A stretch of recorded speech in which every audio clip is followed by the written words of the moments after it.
ಅಪಾರವಾದ ಇವತ್ತು ಅವರ ಈ ರಾಜ್ಯದ ಏನು ದಕ್ಷತೆಯಿಂದ ಮುಖ್ಯಮಂತ್ರಿ ಸ್ಥಾನವನ್ನು ಮಾಡ್ತಿದ್ದಾರೆ ಅಂತ ನಾಯಕರಿದ್ದಾರೆ. ಆದ್ರಿಂದ ನಾನು ಹೆಚ್ಚಿಗೆ ಮಾತನಾಡಕ್ ಹೋದ್ರೆ ಇನ್ನು ಮಾತನಾಡ್ತಕ್ಕಂಥವು ಬೇರೆ ಇದ್ದಾವೆ. ಆದ್ರಿಂದ ಬಾಣಾವಾರದಲ್ಲಿ ಮಾಜಿ ಪ್ರಧಾನಮಂತ್ರಿಗಳು ಅವರು ಕೂಡ ರಾಜ್ಯಸಭಾ ಸದಸ್ಯರಾಗಿ ಕನ್ನಡದ ಬಗ್ಗೆ ಧ್ವನಿ ಎತ್ತಲಿಲ್ಲ. ಇವತ್ತು ಅವರ ಸ್ವಾರ್ಥಕ್ಕೋಸ್ಕರ, ಅವರ ಕುಟುಂಬದ ರಾಜಕಾರಣಕ್ಕೋಸ್ಕರ,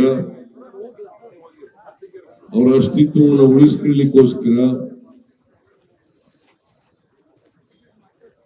ಬಿಜೆಪಿಯವರ ಜೊತೆ ಸೇರ್ಕೊಂಡಿದ್ದಾರೆ. ಕಳೆದ ಲೋಕಸಭಾ ಚುನಾವಣೆಯಲ್ಲಿ ಇದೇ ದೇವೇಗೌಡರು ಬಿಜೆಪಿ ಮತ್ತು ಬಿಜೆಪಿಯ ನಾಯಕರನ್ನ ವಾಚಾಮ ಗೋಚರವಾಗಿ ಬೈದಿದ್ರು. ಯಾವ ಕಾರಣಕ್ಕೂ ಕೂಡ ಬಿಜೆಪಿ ಜೊತೆ ಸೇರಲ್ಲ, ಬಿಜೆಪಿ ಒಂದು ಕೋಮುವಾದಿ ಪಕ್ಷ ಅಂತೇಳಿ ಕಳೆದ ಬಾರಿ ಬಹಳ ರೋಷದಿಂದ ಈ ಮಾತುಗಳನ್ನು ಹೇಳಿದ್ರು.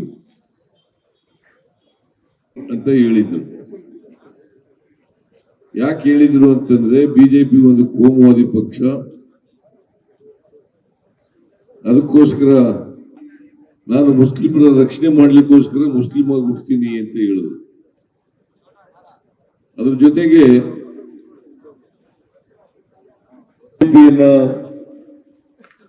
ವಿರೋಧ ಮಾಡಿದಂತ ದೇವೇಗೌಡರು ಈಗ ತಮ್ಮ ಸ್ವಾರ್ಥಕ್ಕೋಸ್ಕರ ಬಿಜೆಪಿ ಜೊತೆ ಅಲಯನ್ಸ್ ಮಾಡ್ಕೊಂಡಿದ್ದಾರೆ. ಘೋರ ಅನ್ಯಾಯ ಆಗಿದೆ.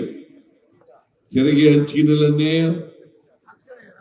15ನೇ ಹಣಕಾಸು ಆಯೋಗ ಶಿಫಾರಸು ಮಾಡಿದಂತ ಶಿಫಾರಸುಗಳನ್ನು ಜಾರಿ ಮಾಡದೇ ಇರತಕ್ಕಂಥದ್ದು, ಅಪ್ಪರ್ ಭದ್ರಾ ಯೋಜನೆಗೆ 5,300 ಕೋಟಿ ಕೊಡ್ತೀವಿ ಅಂತ ಕೊಡದೆ ಹೋದದ್ದು, ಬರಗಾಲಕ್ಕೆ NDRF ನಿಂದ ಪರಿಹಾರ ಬಿಡುಗಡೆ ಮಾಡದೆ ಹೋದದ್ದು, ಇಷ್ಟೆಲ್ಲ ಅನ್ಯಾಯಗಳಾದರೂ ಕೂಡ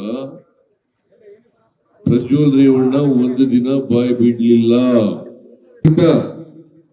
ಕರ್ನಾಟಕದ ಕನ್ನಡಿಗರ ಹಿತ ಇದನ್ನ ಕಾಪಾಡ್ತಕ್ಕಂಥವ್ರು ಪಾರ್ಲಿಮೆಂಟ್ಗೆ ಹೋಗ್ಬೇಕಾಗುತ್ತೆ. ದೇವರನ್ನ ಹಾಡಿ ಹೊಗಳ್ತಕ್ಕಂಥ ಕೆಲಸವನ್ನು ಮಾಡಿದ್ದಾರೆ. ನಾನು ಅದಕ್ಕೆ ದೇವೇಗೌಡ್ರೆ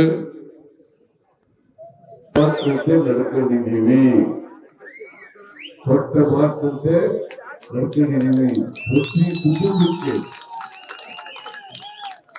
ಪ್ರತಿ ಕುಟುಂಬಕ್ಕೆ 5ರಿಂದ 6,000 ರೂಪಾಯಿ ಸಿಗ್ತಾ ಇದೆ. 5ರಿಂದ 6,000 ರೂಪಾಯಿ ಸಿಗ್ತಾ ಇದೆ. 5 ಗ್ಯಾರಂಟಿಗಳಿಗೆ ಮಲ್ಲಿಕಾರ್ಜುನ ಖರ್ಗೆಯವರು, ರಾಹುಲ್ ಗಾಂಧಿ ಅವರು ಸೈನ್ ಹಾಕಿ ಮನೆಗೆ ಹಂಚತಕ್ಕಂಥ ಕೆಲಸವನ್ನು ಮಾಡಿದ್ದಾರೆ. ಈಗ ಕಾಂಗ್ರೆಸ್ ಬಗ್ಗೆ ನಿಮ್ಗೆಲ್ಲ ವಿಶ್ವಾಸ ಬಂದಿದೆಯಲ್ವಾ? ವಿಶ್ವಾಸ ನಂಬಿಕೆ ಬಂದಿದೆಯಲ್ಲ? ಅದಕ್ಕೋಸ್ಕರ ನಾನು ನಿಮ್ಮಲ್ಲಿ ಕೈ ಮುಗಿದು ಪ್ರಾರ್ಥನೆ ಮಾಡ್ತೀನಿ, ದಯಮಾಡಿ ಗೆಲ್ಲಿಸಿ ಲೋಕಸಭೆಗೆ ಕಳಿಸಿಕೊಡ್ಬೇಕು ಅಂತೇಳಿ ಎಲ್ಲ ಬಾಣಾವರ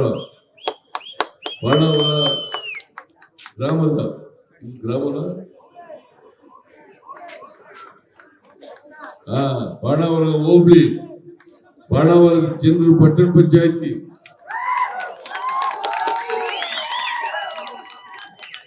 ದಯಮಾಡಿ ಎಲ್ಲರೂ ಕೂಡ ಬಾಣಾವರ ಹೋಬಳಿಯ ಜನ, ಬಾಣಾವರ ಗ್ರಾಮದ ಜನ ಎಲ್ಲರೂ ಕೂಡ ಈ ಸಾರಿ ಕಾಂಗ್ರೆಸ್ ಪಕ್ಷಕ್ಕೆ ಆಶೀರ್ವಾದವನ್ನು ಮಾಡಬೇಕು, ಶ್ರೇಯಸ್ ಪಟೇಲ್ಗೆ ಆಶೀರ್ವಾದವನ್ನು ಮಾಡಬೇಕು ಅಂತೇಳಿ ನಿಮ್ಮಲ್ಲಿ ಅತ್ಯಂತ ಕಳಕಳಿಯಿಂದ ಪ್ರಾರ್ಥನೆ ಮಾಡಿ 26ನೇ ತಾರೀಕು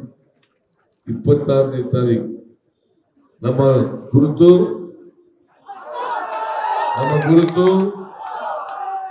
ಹಸ್ತದ ಗುರುತಿಗೆ ತಾವೆಲ್ಲ ಮತ ಹಾಕೋದ್ರ ಮೂಲಕ ಕ್ರಮಸಂಖ್ಯೆ 3 ನಮ್ಮ ಗುರುತು ಹಸ್ತದ ಗುರುತಿಗೆ ತಾವೆಲ್ಲ ಮತ ಹಾಕೋದ್ರ ಮೂಲಕ ಶ್ರೇಯಸ್ ಪಟೇಲ್ ಅವರನ್ನ ಆಶೀರ್ವದಿಸಿ ಲೋಕಸಭೆಗೆ ಕಳಿಸಿಕೊಡ್ಬೇಕು ಅಂತೇಳಿ ನಿಮ್ಮಲ್ಲಿ ಅತ್ಯಂತ ಕಳಕಳಿಯಿಂದ ಪ್ರಾರ್ಥನೆಯನ್ನ ಮಾಡ್ತೀನಿ.